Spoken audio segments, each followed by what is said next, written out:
నేను మీ విశాఖ చిన్నోడిని. నేను ఇప్పుడు మన వైజాగ్లో ఉన్న చిన్న వాల్టేర్కి వచ్చేసా. ఈ లైటింగ్ చూస్తే ఇంకా నా మైండ్ బ్లాక్ అయిపోయింది. ఎందుకంటే ఈ చిన్న వాల్టేర్లో ఉన్న అప్పాలమ్మ అమ్మవారి పండుగ జరుగుతుంది. ఇక్కడ పెట్టిన లైటింగ్ చూస్తే ఇంకా నా మైండ్ బ్లాక్, అంత బాగుంది. నేనైతే ముందు అమ్మవారిని దర్శించుకొని మనందరం హ్యాపీగా ఉండాలని కోరుకున్నా. తర్వాత ఇంకా ఫ్లవర్ డెకరేషన్ అదంతా చాలా బాగా చేశారు. డెకరేషన్ చాలా సూపర్గా ఉంది. నేను ఇప్పుడు లైటింగ్ దగ్గరికి వచ్చేసా. మీకు ఈ లైటింగ్ చూపించాలనే నేను వీడియో చేసా. చూడండి ఇప్పుడు ఆ లైటింగ్, రండి చూద్దాం. ఇది చూడండి అసలు ఎలా ఉందో. ఇది అసలు మీకు లైటింగ్లో ఉందా? చూడండి అసలు ఆకాశం భూమి కలిసిపోయినట్టుంది. నేనైతే ఇంత పెద్ద లైటింగ్ చూడడం ఇదే ఫస్ట్ టైం. చూడండి అసలు చాలా బాగుంది కదా. సినిమాలో చూసుంటాం ఇవన్నీ, రియల్ లైఫ్లో చూస్తే నేను ఒక షాక్ అంతే. ఈ లైటింగ్ చూసి నాకేం చెప్పాలో కూడా అర్థం కావట్లేదు, అంత బాగుంది. ఒకసారి మీరు చూస్తున్నారా ఈ లైటింగ్? బాగుంది కదా.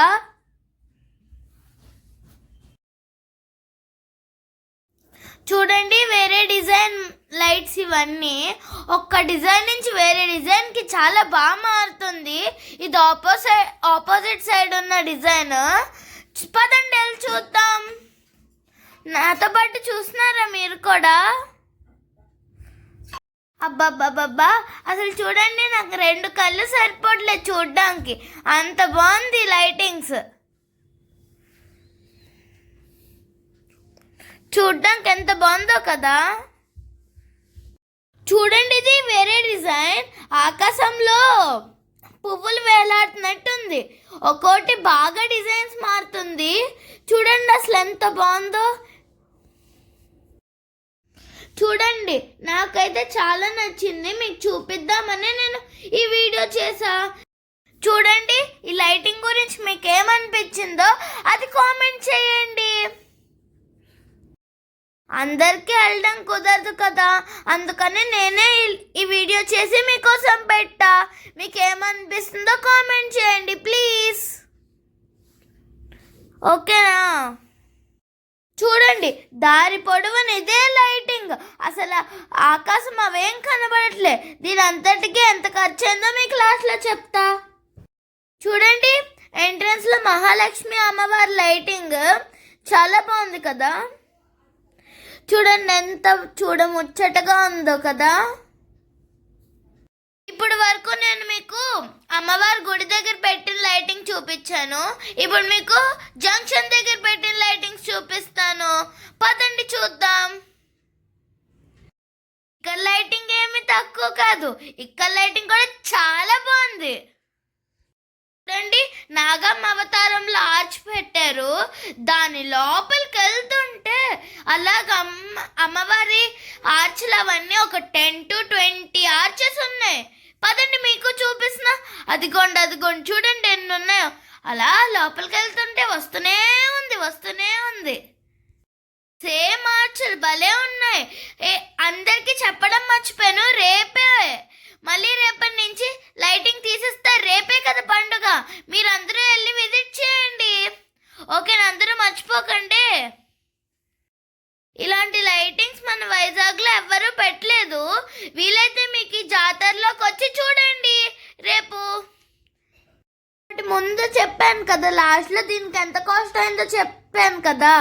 దీనికి ఎంత కాస్ట్ అయిందో తెలుసా? 15 to 16 lakhs అయిందంట. చూడండి మన హార్ట్ఫుల్గా ఎంత మంచి లైటింగ్స్ పెట్టారో. చూడండి కుమారస్వామి అవతారం సూపర్ కదా. ఈ లైటింగ్ ఓన్లీ రేపటి వరకే ఉంటుంది. నా వీడియో చూడండి, ఇంకా మిస్ అవ్వకుండా వెళ్ళండి. మళ్ళీ ఇలాంటివి పెట్టారో కూడా తెలీదు. మైండ్ బ్లోయింగ్ కదా. వీళ్ళందరూ ఎవరు చేశారో వాళ్ళందరికీ క్లాప్స్ కొట్టాలి. మీరు కూడా కామెంట్స్లో క్లాప్ సింబల్ పెట్టండి. చూడండి వెంకటేశ్వర స్వామి అవతారం, అది నిలువెత్తు అవతారం, ఎంత బాగుందో కదా. లైటింగ్స్తో ఎంత పెద్దగా ఉందో కదా, సూపర్, నాకైతే చాలా నచ్చింది. ఇంకా లోపల చెప్పాలంటే చూడండి, ఇదంతా మనకి నచ్చేది. చూడండి, క్యాచెస్ ఆడుకుంటున్నట్టు సాకర్ బాల్తో. సూపర్ కదా ఇది కూడా. చూడండి, పెద్దోళ్ళకి నచ్చినట్టు పెట్టారు, చిన్నోళ్ళకి నచ్చినట్టు పెట్టారు, అందరికీ నచ్చినట్టు పెట్టారు. సూపర్. ఆలోచించకుండా రేపు చిన్న వాల్టేర్కి వచ్చేసి ఇది చూడండి, అమ్మవారి ఆశీస్సులు తీసుకోండి. మళ్ళీ చూడలేం కదా. Okay, bye bye. నేను మీ విశాఖ చిన్నోళ్ళి. లైక్ అండ్ సబ్స్క్రైబ్ మీ విశాఖ చిన్నోడి ఛానల్. Okay, bye bye. నన్ను ఇలాగే సపోర్ట్ చేయండి.